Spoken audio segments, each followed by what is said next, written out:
Hello chers piments, c'est un plaisir de vous retrouver pour la grande édition de Pépé Soupe. J'espère que vous êtes très bien installés, assis ou debout, mais surtout concentrés pour suivre maintenant le récap de la semaine.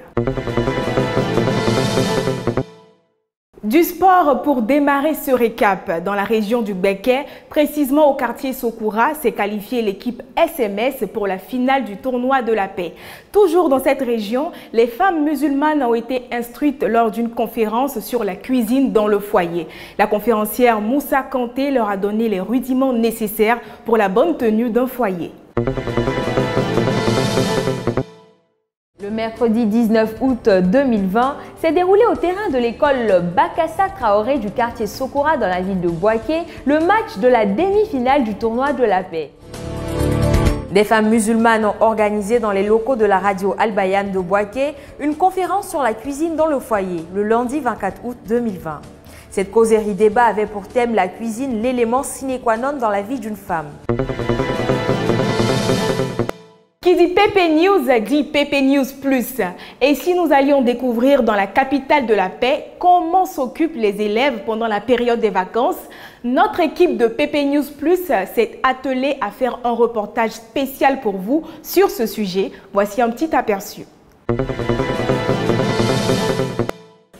Aujourd'hui, on va parler des jobs de vacances. Brocoli des élèves, comment ils gagnent les mangements pendant les vacances. Voici Gianni. 16 ans en classe de première. Lui, c'est un gérant de jeux vidéo. Bon, lui là, c'est Kone Yaya. 16 ans. Lui, il passe en seconde. Lui, bon, lui, il vend les yugu à coco. Dans Pépé Culte, nos guides religieux se sont prononcés cette semaine sur la thématique du jeûne. Ils nous enseignent que le temps du jeûne est propice pour pratiquer l'hospitalité et couvrir sa nudité, mais également un moment pour approfondir une intimité avec Dieu. Le jeûne, c'est l'abstention des plaisirs de ce monde au détriment de la prière, en fait. Le jeûne, ce n'est pas seulement se priver de nourriture, ni d'eau, ni de quelques plaisirs. Je ne peux dire que le jeûne est un moment important qui permet à l'homme de changer avec Dieu. Ce qui est très important bibliquement, la Bible dit lorsque tu jeûnes, il ne faudrait pas faire savoir ça aux autres. Octavie Yapo, nounou depuis 2 ans maintenant, avait hâte ce mardi de gérer son gombo quand elle a été contactée par notre application Pépé Jobs. Voici son aventure. Bonjour, moi c'est Octavie Yapo, j'ai 30 ans et je suis nounou. Mon métier consiste à surveiller les enfants quand leurs parents sont absents. Et déjà, comme j'aime beaucoup les enfants, du coup je me plais dedans. C'est cool quoi. Toujours dans la thématique du mariage, les Nouchis de la Momozagne, cette fois-ci, n'ont pas parlé du prix de la dot, mais plutôt de la région ou de l'ethnie des femmes avec qui ils pourraient se marier. Moi c'est BT, Marie. Pas les BT, hein? Elles sont zo, elles sont simples, elles sont chic, elles sont chocs. Non, les BT ça a regardé quoi. Moi, selon ma vision, moi, c'est les go baoulés. Voilà, les go laoubé. Aussi, on des go, mon casse là. Tu vois, non? Ce mardi 25 août, c'est la belle Nouria, adepte du lait Nido, qui s'est faite rembourser par l'équipe de Pépé Courses 33 000 francs CFA qu'elle avait dépensés pour ses courses.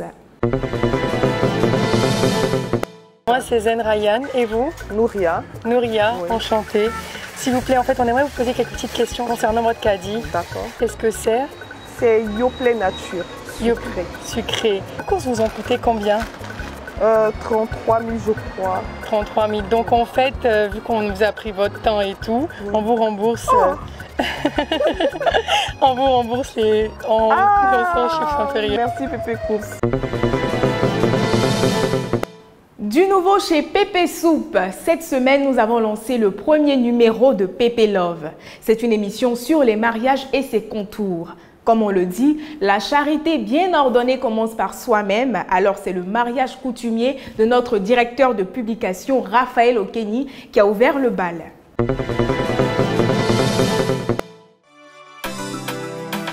Le journaliste et directeur de publication Raphaël Okeni et sa dulcinée, la comptable s'il vous plaît, Sandrine Dja, 31 ans tous les deux, se sont rencontrés à Beaunois en 2013 lors d'un camp de formation de la jeunesse étudiante catholique. Il faut avouer qu'au départ, Sandrine n'était pas vraiment la cible de Raphaël, mais comme on le dit dans le jargon ivoirien, quand c'est pour toi, c'est pour toi. La grande édition de Pépé Soupe s'est terminée. Je crois que nous avons fait le tour de tous les pépés de la semaine. Très bon moment passé en votre compagnie. À dimanche prochain pour plus de surprises.